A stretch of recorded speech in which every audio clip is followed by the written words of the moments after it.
अस्सलाम वालेकुम क्लास। आज का हमारा टॉपिक है बोरिक एसिड।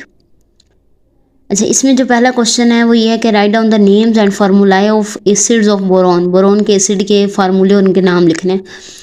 अच्छा, इसमें बोरॉन के 3 एसिड हैं।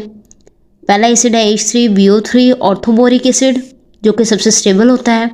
उसके बाद दूसरा है HbO2 जिसको बोलते हैं मेटाबोरिक एसिड। तीसरा है H2B4O7 टेट्राबोरिक एसिड और चौथा है H6B4O9 पायरोबोरिक एसिड।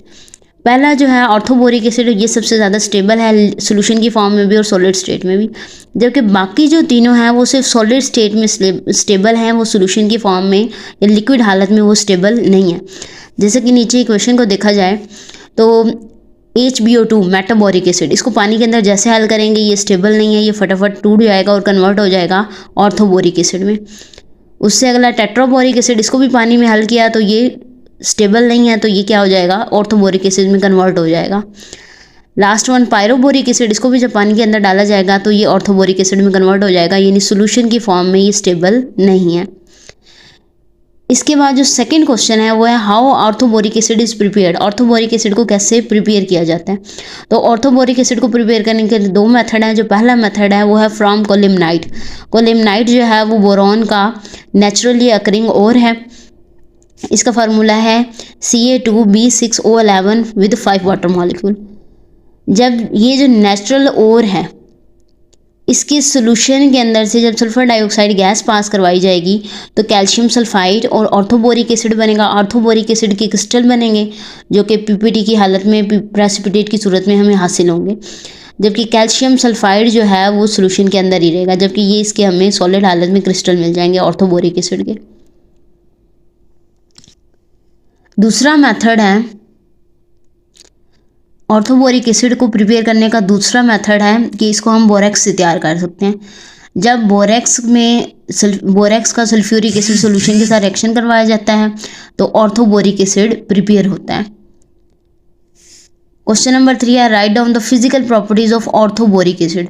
ये वाइट क्रिस्टलाइन सॉलिड है, सॉफ्ट सोपी टच है इसका, कोल्ड वाटर के अंदर थोड़ा बहुत हल हो जाता है लेकिन ज़्यादा ये हॉट वाटर के अंदर सॉल्युबल है। ये एक वीक एसिड है, इस वजह से ये मिथाइल ऑरेंज के ऊपर इसका कोई इफेक्ट नहीं है।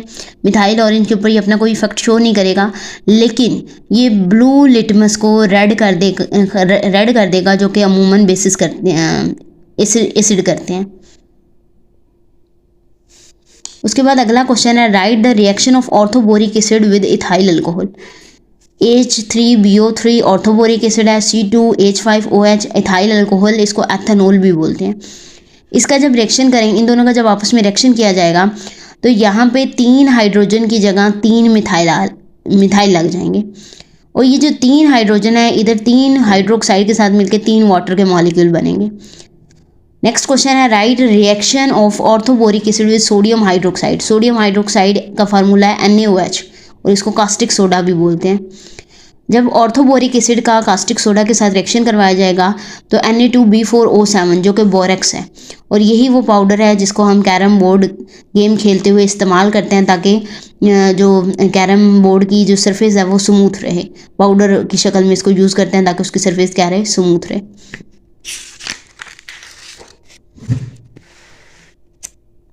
इसके बाद नेक्स्ट क्वेश्चन है what is the effect of heat on orthoboric acid.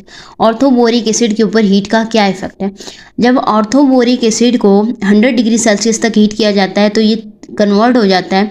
इसके अंदर से 3 हाइड्रोजन है, 2 हाइड्रोजन और यहाँ से 1 ऑक्सीजन निकलेगी वाटर की सूरत में।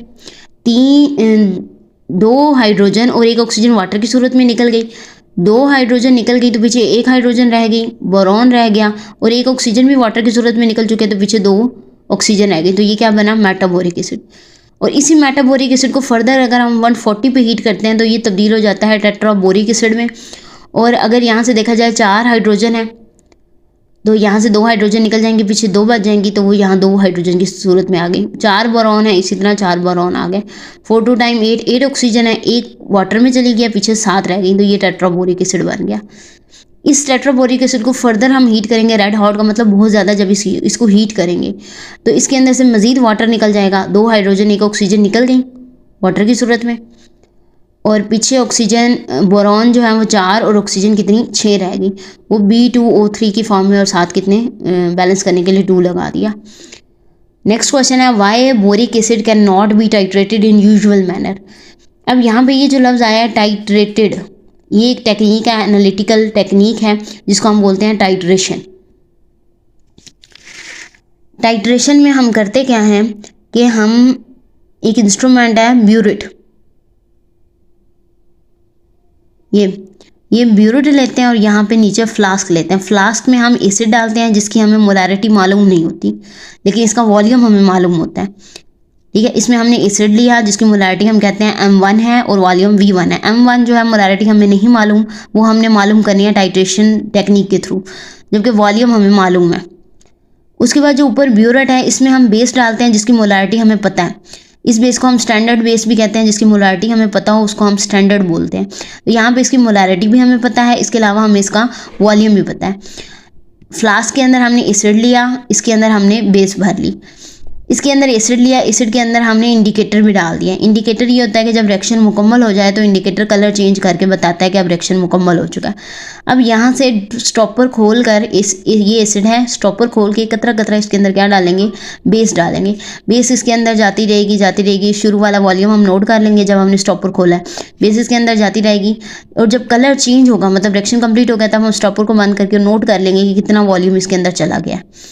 ठीक, उसको हम नाम दे देंगे V2 का। सही, उसको हम नाम दे देंगे V2 का। अब हमें बेस का वॉल्यूम जो उसके अंदर गया है रिएक्शन के अंदर वो भी पता है, बेस की मोलारिटी भी हमें पता है, हमें जो एसिड का वॉल्यूम दिया था वो भी पता है। तो हम यहाँ से इस फार्मूले M1V1 = M2V2, इस फार्मूले की मदद से जब हमें एसिड का वॉल्यूम V1 पता है, बेस की मोलारिटी M2 पता है, बेस का वॉल्यूम V2 पता है, तो हम यहाँ से M1 इस फार्मूले की मदद से मोलारिटी मालूम कर सकते हैं। यानी टाइट्रेशन वो टेक्निक है जिसकी मदद से हम अननोन एसिड की मोलारिटी या अननोन एसिड की कंसंट्रेशन मालूम कर सकते हैं। अमूमन जो जनरल मेथड है वो ये है, लेकिन क्वेश्चन हमारा क्या था कि why boric acid can not be titrated in usual manner. ये बोरिक एसिड को आम, इस जो अभी तरीका बताया, इस आम तरीके से क्यों नहीं टाइट्रेट किया जा सकता। तो बोरिक एसिड वीक एसिड है, इसलिए हम इसको आम तरीके से टाइट्रेट नहीं कर सकते, लेकिन हम इसको ग्लिसरोल, मतलब ये जो इंडिकेटर अंदर डालते हैं जिसकी वजह से ये कलर शो होता है, इस इंडिकेटर के साथ साथ हम इसके अंदर क्या डालेंगे, ग्लिसरोल डालेंगे।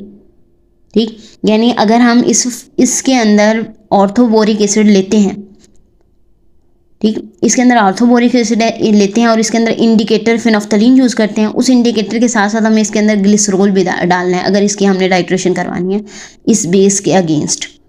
ठीक, तो इसकी टाइट्रेशन यूजुअल मैनर से नहीं होती, वीक एसिड है इसलिए। तो इसके अंदर हम क्या करते हैं, इंडिकेटर के साथ साथ हम इसके अंदर ग्लिसरोल भी डालते हैं, तब इसकी टाइट्रेशन की जाती है।